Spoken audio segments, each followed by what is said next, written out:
నిరుద్యోగ అంశాలపైన రేపు పోటీ చేయబోయే వ్యక్తులకు ఒక్కరికన్నా తెలుసా? ఒక్కరికన్నా అవగాహన ఉన్నదా? ఎవ్వరికి అవగాహన లేదు. నాకున్న అవగాహనలో మిగతా పోటీ చేసే వాళ్ళకి 5% కూడా అవగాహన లేదు. రేపు గెలిచిన తర్వాత కేవలం వాళ్ళు రాజకీయ అంశాలే మాట్లాడుతారు తప్ప నిరుద్యోగ అంశాలు ఎక్కడ కూడా తీసుకురారు. నిరుద్యోగిగా జీవితాన్ని మొదలుపెట్టి నిరుద్యోగం తెలుసుకొని పాఠం చెప్పిన వాడిని రేపు మీ అందరికీ పైసలు పంచుతారు, మద్యం పంచుతారు, వేరు వేరే అట్లో నేను పంచేది కేవలం విద్య పంచుతున్నాను. వాళ్ళ ₹1 వాళ్ళు గ్రూప్ 2 కానీ, ఎస్ఐ కానీ, కానిస్టేబుల్ కానీ, గ్రూప్ 4 కానీ ఇవన్నీ కూడా మన దగ్గర ₹1 ఇస్తున్న అశోక్ ఆన్లైన్ అకాడమీలో ఉపయోగించుకోండి. రేపు నేను మళ్ళీ ఒకసారి వస్తా మీ దగ్గరికి. నేనేమొస్తా, దేంతో వస్తా అంటే నా పుస్తకం ప్రతి ఒక్క చేతిలో లైబ్రరీలో చదువుకునే వాళ్ళందరికీ నా పుస్తకం ఇస్తా. అందరు ఏమంటున్నారు? పైసలు పంచుతున్నారు, కానీ నేనేమంచుతా విద్యను మాత్రమే. ఎవరికి రూపాయి ఇవ్వను. మీరే నాకు తలా ₹100, ₹200 నాకు ఇవ్వాలి. ఎందుకంటే తోవ ఖర్చుల కోసం. ఎక్కడ కూడా అవినీతిమయం లేకుండా ప్రజాస్వామ్యాన్ని కాపాడే విధంగా రూపాయి కూడా ఖర్చు పెట్టకుండా రేపు 1,00,000 మెజారిటీతో గెలవబోతున్నాం. ఎందుకంటే మీరే నా సైన్యం. ఎందుకంటే ఇక్కడ ఉన్న వాళ్ళు ఒక్కొక్కరు ఒక ఊరు సంబంధించిన వాళ్ళు. అవునా? ఒక్కొక్కరు ఒక ఊరు సంబంధించిన వాళ్ళు.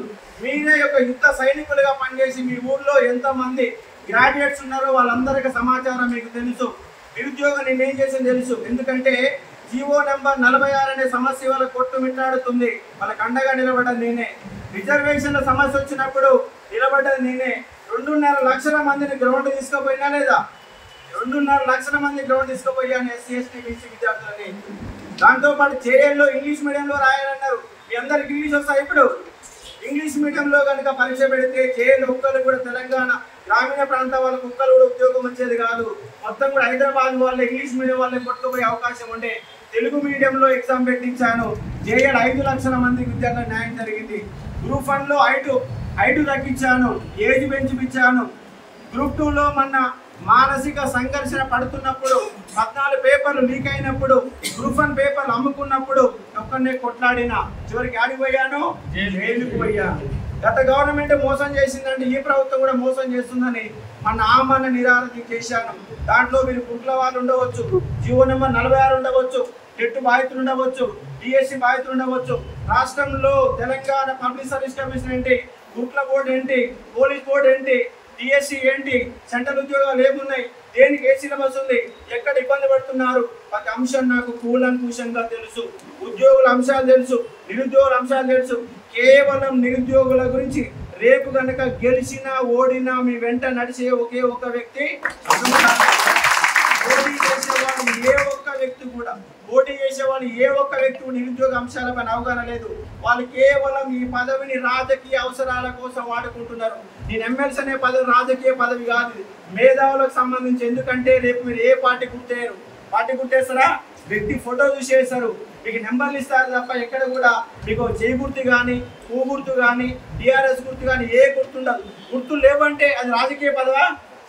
నేను రాజకీయ పదవిగా రావట్లేదు. మీ సమస్యలను ముందు తీసుకుపోవడానికి వస్తున్నా. ఎందుకంటే రేపు ఒక 1,00,000 మంది నిరుద్యోగులను ఏకం చేస్తా. మొత్తంగా ఒక నిరుద్యోగ విప్లవాన్ని తీసుకొచ్చి హైదరాబాద్లో 30 లక్షల మంది నిరుద్యోగులకు ఎట్లా ఉద్యోగాలు ఇవ్వరని లెక్క చెప్తా. రాష్ట్రం మొత్తం పాదయాత్ర చేసి నిరుద్యోగులందరినీ కదిలిస్తా. ఎందుకంటే వాళ్ళ డిగ్రీ క్వాలిఫై అయిన వాడు, పీజీలు చదివిన వాడు 10,000 రూపాయలు జీతాలు వస్తలేవు. ఎక్కడ జొమాటోలో పనిచేస్తున్నారు, సెక్యూరిటీ గార్డుగా పనిచేస్తున్నారు, మానసిక సంఘర్షణ పడుతున్నారు. 30 ఏళ్ళు అవుతున్నాయి, పెళ్లి అవుతుందంటే అయితే ఎందుకంటే సెటిల్మెంట్ లేదు. కూలీ పని చేసే వాళ్ళు రోజు 1000 రూపాయలు సంపాదిస్తారు, నెలకు 30,000 వస్తున్నాయి. కానీ మనం పోయి ప్రైవేట్ స్కూళ్ళల్లో పనిచేస్తే 8,000 రూపాయలు ఇస్తలేరు. మనకు 5,000 రూపాయలు సంపాదించడం కష్టం అవుతుంది. చదివిన చదువుకు విలువ ఉంటుందంటే లేదు. బట్ ప్రైవేట్ కంపెనీల్లో మనకు ఉద్యోగాలు రావాలా, తెలంగాణ బిడ్డలకు ఇవ్వాలా. ఆంధ్ర వాళ్ళు హైదరాబాద్లో నీళ్లు తీసుకుంటున్నారు, హైదరాబాద్ భూమిని తీసుకుంటున్నారు, హైదరాబాద్లో లోన్లు తీసుకుంటున్నారు. కానీ హైదరాబాద్లో తెలంగాణకి ఉద్యోగం ఇస్తున్నారంటే ఉద్యోగం ఇస్తే ఫార్మా కంపెనీ ఉంది, కాలుష్య కాసారని మొత్తం తెలంగాణలో నింపుతున్నారు. కానీ తెలంగాణ బిడ్డకు ఒక్కడికి ఉద్యోగం ఇస్తలేరు. కేవలం 5% మంది మాత్రమే ఫార్మా రంగంలో తెలంగాణ బిడ్డ ఉన్నాడు, 95% మంది ఆంధ్రలో ఉన్నాడు. అంటే కంపెనీ ఏమో తెలంగాణలో ఉంటుంది, ఉద్యోగం ఆంధ్రోడికి ఉంటుంది.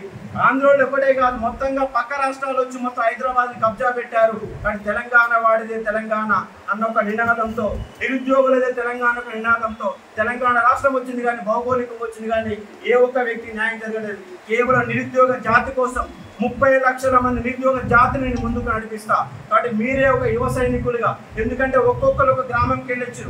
ఒక్కొక్క ఊర్లో గ్రాడ్యుయేట్ అంటే మొత్తం ఊర్లో ఉన్న అందరు ఓటర్లు గ్రాడ్యుయేట్స్ అనే ఓటర్లు కాదు, కొంతమంది మాత్రమే ఓటర్లుగా ఉంటారు. వాళ్ళు ఎవరో మీకు తెలుసు. మీరే పోవాలా, మీరే కలవాలా. ఇన్స్టాగ్రామ్ని, ఫేస్బుక్ని, వాట్సాప్ని అన్నిటిని మీరు వాడుకోవాలా. వాడుకుంటే నేను గెలుస్తా.